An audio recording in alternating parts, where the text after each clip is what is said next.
চট্টগ্রামের জেলা প্রশাসক মাহমুদ জাহিদুল ইসলাম মিয়া জানিয়েছেন, জঙ্গল সলিমপুরে দীর্ঘদিন ধরে যে অস্বাভাবিক পরিস্থিতি বিরাজ করছিল তা আর চলতে দেওয়া সম্ভব ছিল না।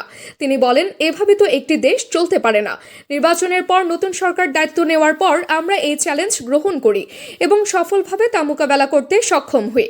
সবচেয়ে গুরুত্বপূর্ণ বিষয় হলো কোনো ধরনের প্রাণহানি ছাড়াই আমরা অভিযান সম্পন্ন করেছি।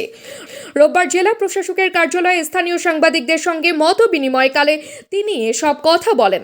তিনি জানান, একসময় জঙ্গল সলিমপুরকে অনেকে উইথিন স্টেট বলতেন, যেখানে সন্ত্রাসীরা নিজেদের মতো করে জমি বরাদ্দ দিত, বিদ্যুৎ সংযোগ নিত এবং বিভিন্ন অবকাঠামো গড়ে তুলত।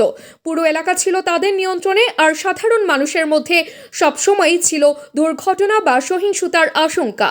একটি শঙ্কার জায়গা ছিল, আমাদের সবার মধ্যে একটা আশঙ্কা কাজ করতো যে এখানে কখন কি ধরনের দুর্ঘটনা ঘটে যায়।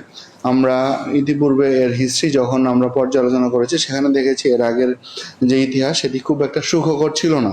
সেখানে বলা হতো যে স্টেট উইদিন এ স্টেট, তো এই ধরনের একটি কনসেপ্ট তৈরি হয়ে গিয়েছিল। সেখানে সন্ত্রাসীরা তারা তাদের মতো করে জমি জমার বরাদ্দ দিত, তারা তাদের মতো করে তাদের বিদ্যুৎ লাইন, তারা তাদের মতো করে তাদের ওখানে ওই বিভিন্ন ধরনের অবকাঠামো উন্নয়ন, এটা তাদের সমস্ত কিছুই তাদের নিয়ন্ত্রণে ছিল।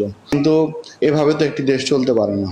পরবর্তীতে আমরা ইলেকশনের পর নতুন সরকার আসার পরেই আমরা এই চ্যালেঞ্জটা গ্রহণ করেছি এবং আমরা সেখানে দক্ষতার পরিচয় দিতে সক্ষম হয়েছি, কারণ উইদাউট ক্যাজুয়ালিটি